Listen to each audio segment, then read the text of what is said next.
তোমাদের সামনে আজকে আমি একটি গুরুত্বপূর্ণ আটের নোট তুলে ধরছি। এই গুরুত্বপূর্ণ আটের নোটটি তোমরা যদি পরীক্ষায় লিখে আসতে পারো তাহলে এই আটের নোটটিতে তোমরা 8-এ 8 পাবেই, কোথাও কিন্তু নাম্বার কাটবে না। তাহলে এই গুরুত্বপূর্ণ নোটটি হলো প্রথম অধ্যায় থেকে আন্তর্জাতিক সম্পর্ক। যারা 2025 সালে উচ্চ মাধ্যমিক পরীক্ষা দেবে তাদের জন্য এই গুরুত্বপূর্ণ নোটটি আসার চান্স একবারে 100%। তাহলে কোশ্চেনটি হলো, শক্তি বা ক্ষমতা কাকে বলে? এর উৎস বা উপাদানগুলি আলোচনা করো। অথবা আন্তর্জাতিক সম্পর্কের ক্ষেত্রে ক্ষমতা বা শক্তির উৎস বা উপাদান আলোচনা করো। এই নোটটি তোমাদের পরীক্ষায় থাকবে 2+6, টোটাল কিন্তু 8 মার্কের। আর এই কোশ্চেনটি পরীক্ষায় এসেছিল 2016, 2018, 2020 এবং 2023 সালে। তাই এই কোশ্চেনটি 2025 সালে আসার চান্স একবার 100%। তাহলে তোমরা এই নোটটি কিভাবে লিখবে? প্রথমে তোমরা এই নোটটিকে পয়েন্ট করবে, শক্তি বা ক্ষমতা, ওকে। তারপরে কি লিখবে? মোর জ্ঞান থাও। তারপরে সিঙ্গেল ইনভাইটেড দিয়ে তোমরা লিখবে পলিটিক্স অ্যামং নেশন। এই পলিটিক্স অ্যামং নেশন এটাকে তোমরা সিঙ্গেল ইনভাইটেড কমার মধ্যে রাখবে এবং তোমরা কালো কালি ইউজ করবে। তারপর লিখবে কি, শীর্ষক গ্রন্থে শক্তি বা ক্ষমতার সংজ্ঞা নির্দেশ করতে গিয়ে বলেছেন। আবার তোমরা কালো প্যান্ট ইউজ করবে। শক্তি বলতে অন্যের মন ও কাজের ওপর ক্ষমতা প্রয়োগকে বোঝায়। এটাকে তোমরা ইনভাইটেড কমার মধ্যে রাখবে। তারপরে তোমরা প্যারা দিয়ে আবার একটু লিখবে, ডুচাকেক এর মতানুসারে সিঙ্গেল ইনভাইটেড দিয়ে স্টার্ট, কালো কালি দিয়ে ক্ষমতা হলো প্রত্যাশিত ফলাফল, সৃষ্টি, সামর্থ্য, নিজের ইচ্ছা পূরণ। এটাকে তোমরা আবার ইনভাইটেড কমার মধ্যে রাখবে। তারপরে একটা ইংলিশ থেকে লিখবে, ওকে। তাহলে ইনভাইটেড কমা দিয়ে the capacity to product intent effect to realise once will. এটাকেও তোমরা কালো কালি দিয়ে তো লিখবেই আর ইনভাইটেড কমার মধ্যে রাখবে। তারপরে আবার তোমরা প্যারা দিয়ে লিখবে। কি লিখবে? জোসেফ ফ্রাঙ্কেল বলেছেন, আবার ইনভাইটেড দিয়ে স্টার্ট, অন্যের মন ও কার্যকে নিয়ন্ত্রণ করে কাঙ্ক্ষিত ফল লাভের সামর্থ্যই হলো ক্ষমতা। এটাকে তোমরা ব্ল্যাক কালি তার সাথে ইনভাইটেড কমাতে রাখবে। এইভাবে যদি তোমরা লেখো সংজ্ঞাগুলি শক্তি বা ক্ষমতা, তাহলে তোমরা এখানে 2-এ 2 পাবে, ওকে। তারপরে মিডিলে পয়েন্ট লিখবে, ক্ষমতা বা জাতীয় শক্তির উপাদান সমূহ, ওকে। এবারে কি লিখবে? আন্তর্জাতিক সম্পর্ক পাঠের অন্যতম উদ্দেশ্য হলো জাতীয় শক্তি বা ক্ষমতার বিচার বিশ্লেষণ।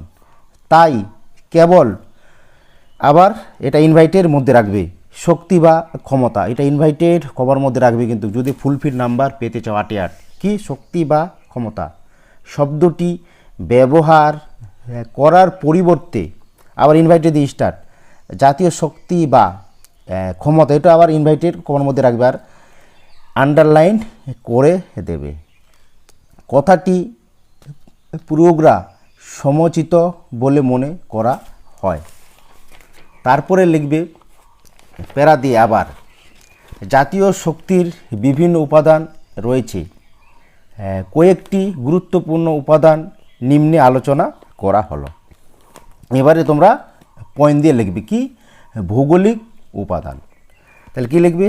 কোনো একটি দেশের ভৌগোলিক উপাদান তার জাতীয় শক্তির অন্যতম নির্ধারক। জাতীয় শক্তির নির্ধারক হিসেবে ভৌগোলিক উপাদানের গুরুত্বকে প্রধানত 4টি দিক থেকে আলোচনা করা যেতে পারে। যথা দিয়ে আবার নিচে লিখবে তোমরা, ওকে। 1 নম্বর দিয়ে লিখবে অবস্থান, 2 নাম্বার দিয়ে লিখবে কি আয়তন, 3 নাম্বার দিয়ে লিখবে কি জলবায়ু এবং 4 নাম্বার দিয়ে কি লিখবে ভূ প্রকৃতি। এই নাম্বারগুলো কিন্তু তোমরা কালি ইউজ করবে ব্ল্যাক, ওকে।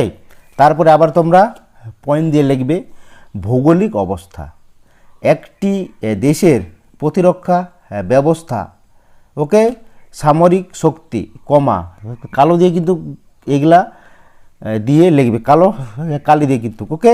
পররাষ্ট্রনীতি, অধিবাসীদের শারীরিক ও মানসিক সামর্থ্য, অর্থনীতি অবস্থা, তারপর কি লিখবে ইত্যাদি ব্যবস্থাকে প্রবাহিত করে ভৌগোলিক অবস্থা। এই কারণে ব্রিটেন, মার্কিন যুক্তরাষ্ট্র এগুলো কিন্তু কালি দিয়ে লিখবে। আন্তর্জাতিক রাজনীতিতে সুদীর্ঘকাল ধরে বড় শক্তিতে পরিণত হয়েছে। তারপর কি লিখবে ভৌগোলিক আয়তন, ভৌগোলিক আয়তনের উপর জাতীয় শক্তি কেমন বহুলাংশে নির্ভরশীল। ক দিয়ে কি লিখবে, আবার তোমরা এখানে ব্ল্যাক কালি ইউজ করবে কিন্তু যদি তোমরা 8 পেতে চাও, কেমন, তাহলে কি লিখবে ব্ল্যাক কালি দিয়ে। ক দিয়ে ভূভাগের আয়তন বিশাল হলে সামরিক ক্ষেত্রে সুবিধা পাওয়া যায়। খ দিয়ে লিখবে কি বিশাল আয়তন বিশিষ্ট রাষ্ট্রকে দখল করে বিদেশি শক্তি দীর্ঘদিন নিয়ন্ত্রণে রাখতে পারে না। গ দিয়ে ভূভাগের বিশাল আয়তন জনসংখ্যা ও সম্পদ সামগ্রীতে সমৃদ্ধ হয়। প্যারা দিয়ে আবার কী লিখবে তোমরা পয়েন্ট, জনসংখ্যা, জনসংখ্যার ভিত্তিতে মানব সম্পদ গড়ে ওঠে। মানব সম্পদ জাতীয় ক্ষমতার অন্যতম উপাদান। লোক সংখ্যা এবং তার উৎস দেশবাসীকে মানব সম্পদ হিসাবে মনে করা হয়। দেশের অর্থনৈতিক উন্নয়ন ও সামরিক স্বার্থে লোকাবলের প্রয়োজনীয়তা অনস্বীকার্য। তারপরে তোমরা পয়েন্ট দিয়ে লিখবে অর্থনীতি। বর্তমানে অর্থনীতি হলো একটি দেশের অন্যতম মানদণ্ড। শিল্পের প্রসার, কমা দিয়ে কিন্তু লিখবে মাথাপিছু আয় বৃদ্ধি, কমা বৈদেশিক বাণিজ্যের ক্ষেত্রে অনুকূল অবস্থা ইত্যাদি হলো একটি দেশের অর্থনৈতিক উন্নতির সূচক সমূহ। জনসাধারণের কল্যাণ সাধন ও জীবনযাত্রার মান উন্নয়নের সঙ্গে অর্থনৈতিক উন্নয়নের হার সম্পর্কযুক্ত। নেক্সট তোমরা লিখবে সামরিক শক্তি।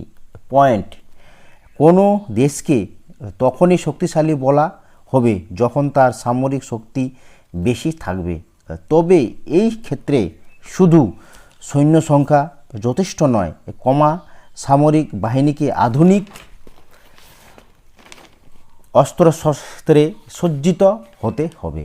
যেমন মার্কিন যুক্তরাষ্ট্র, এটা কিন্তু কালি দিয়ে তোমরা লিখবে কি, যেমন মার্কিন যুক্তরাষ্ট্র জাপানের হিরোশিমা ও নাগাসাকির উপর পারমাণবিক বোমা নিক্ষেপ করে ওই দুটি শহরকে কার্যত ধ্বংস রূপে পরিণত করেছিল। তারপরে দিয়ে লিখবি সরকার। পয়েন্ট, জাতীয় ক্ষমতার ক্ষেত্রে সরকারের ভূমিকা গুরুত্বপূর্ণ। পররাষ্ট্র নীতি নির্ধারণ ও নির্ধারিত নীতির পক্ষে জনসামর্থ্য সংগ্রহ সরকারের গুরুত্ব দায়িত্ব।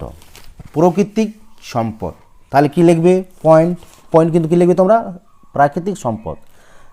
প্রাকৃতিক সম্পদের পরিপ্রেক্ষিতে জাতীয় শক্তির সামর্থ্য বহুলাংশে নির্ধারিত হয়। প্রাকৃতিক সম্পদ বলতে সাধারণভাবে কালি দিয়ে লিখবে খনিজ, বনজ, কমা দিয়ে প্রাণীজ ও খাদ্য সম্পদকে বোঝায়। প্রাকৃতিক সম্পদ সামরিক শক্তিকে সমৃদ্ধ করে। নেক্সট পয়েন্ট দিয়ে লিখবে অর্থনৈতিক উন্নয়ন। জাতীয় শক্তির সামর্থ্য অর্থনৈতিক উন্নয়নের উপর নির্ভরশীল।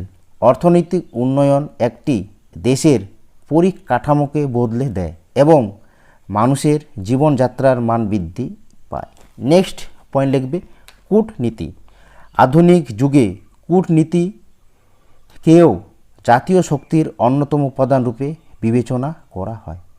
অনেকে কূটনীতিকে জাতীয় শক্তির মস্তিষ্ক রূপে বর্ণনা করেছেন। লাস্ট পয়েন্ট লিখবে মূল্যায়ন। পরিশেষে বলা যেতে পারে যে কোনো একটি দেশের জাতীয় শক্তি কতখানি তা বিচার করার সময় কেউ কেউ বিশেষ কোনো একটি উপাদানকে এরূপ শক্তির নির্ধারকের আসনে বসিয়ে অন্যান্য উপাদানের গুরুত্বকে কার্যত অস্বীকার করেন। এরূপ করা আদৌ যুক্তিসঙ্গত নয়।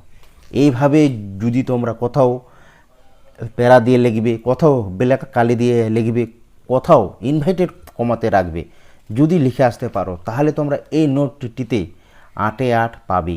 আর তোমরা যদি এই ধরনের A+ নোট চাও তাহলে অবশ্যই তোমরা এই চ্যানেলটিকে সাবস্ক্রাইব করে রাখবে এবং সর্বপ্রথম এই ভিডিওগুলি পাওয়ার জন্য বেল আইকনটি বাজিয়ে দেবে এবং পারলে তোমরা বন্ধু বান্ধবদেরকেও ভিডিওটি শেয়ার করে দেবে, তারাও যেন এই 8-এর নোটগুলিতে 8-এ 8 পায়।